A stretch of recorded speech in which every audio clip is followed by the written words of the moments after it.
వ్యక్తిగత విమర్శలు చేయడం, చివరికి మనం గమనించాం. చిలక మధుసూదన్ రెడ్డి గారిని నెక్స్ట్ పుట్టినరోజు మీరు జరుపుకోలేరు, నిన్ను అంతం చేస్తాం అంటే ఎంత ధైర్యంగా సామాజిక అంటే వ్యక్తిగత స్వేచ్ఛ ఉండాలా,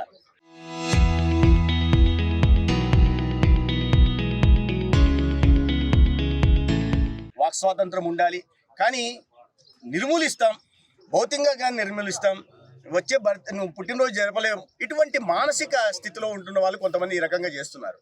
ఇది మంచిది కాదు. వాళ్ళు మరి మానసిక స్థితి బాగలేదా, లేకపోతే నేను అన్నట్టుగా నేను విన్నది ఏంటంటే వీళ్ళందరూ కాస్త ఈ దీని మీద ఉంటారు, పేమెంట్ మీద, పేరోల్స్ మీద ఉంటారు, పేటిఎం బ్యాచ్ అని వింటున్నా. ఎవరైనా ఇటువంటి చేస్తే మాత్రం చాలా కఠినంగా రాబోయే రోజుల్లో పరిస్థితి చాలా తీవ్రంగా ఉంటుంది, కఠినంగా ఉంటుందనే విషయాన్ని గుర్తుపెట్టుకోవాలి. చూసిన పాపాన పోలేదు. అతనికి ఏదన్నా ఉంటే ప్రజలు ఎవరైనా సరే ప్రశ్నించవచ్చు.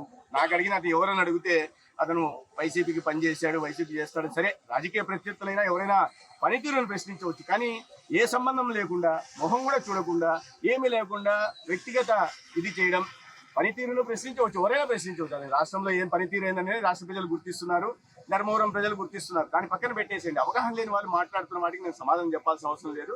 రెండోది, వ్యక్తిగత కుటుంబ సభ్యులను మాట్లాడాల్సిన అవసరం ఏంటో నాకు తెలియట్లా.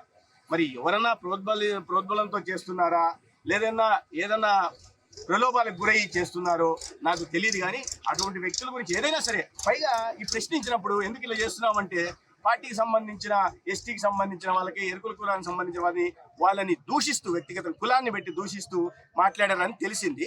ఏదైనా అది జరగకూడదు. హద్దుల్లో ఎవరైనా హద్దుల్లో ఉండాల్సిన అవసరం ఉంది. అది ఎవరైనా సరే హద్దుల్లో ఉండాలి. ఆ ప్రకారమే చెప్తున్నాను. అనుచరులు అంటే అక్కడికి వెళ్ళినప్పుడు అనుచరులు కొట్టలేదు, అనుచరులు కాదు, కార్యకర్తలు వాళ్ళ దగ్గర వెళ్ళి మాట్లాడుతున్నాం, ఎందుకయ్యా ఇలా మాట్లాడదాం అని చెప్తే కులం పెట్టి దూషించారంట.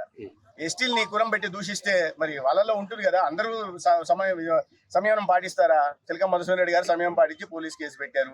నేను ఇటువంటి విషయాల్ని నా దృష్టికి వచ్చినప్పుడు పెద్ద పట్టించుకోవాల్సిన అవసరం లేదు. కొంతమంది మానసిక స్థితుల కారణంగా, లేదంటే ఇతరత్ర కారణాల వల్ల ఆ రకంగా మాట్లాడుతుంటారు. కానీ మన స్థాయిని తగ్గించాలని చూస్తుంటారు. లేదా రెండో, ధర్మవరంలో కూటమి నాయకత్వంలో అభివృద్ధి జరుగుతుంది, అనేక అభివృద్ధి ప్రాజెక్టులు వస్తున్నాయి. ఈ క్రమంలో ప్రజల్లో ఒక సంతృప్తికరమైన వాతావరణం నెలకొంది.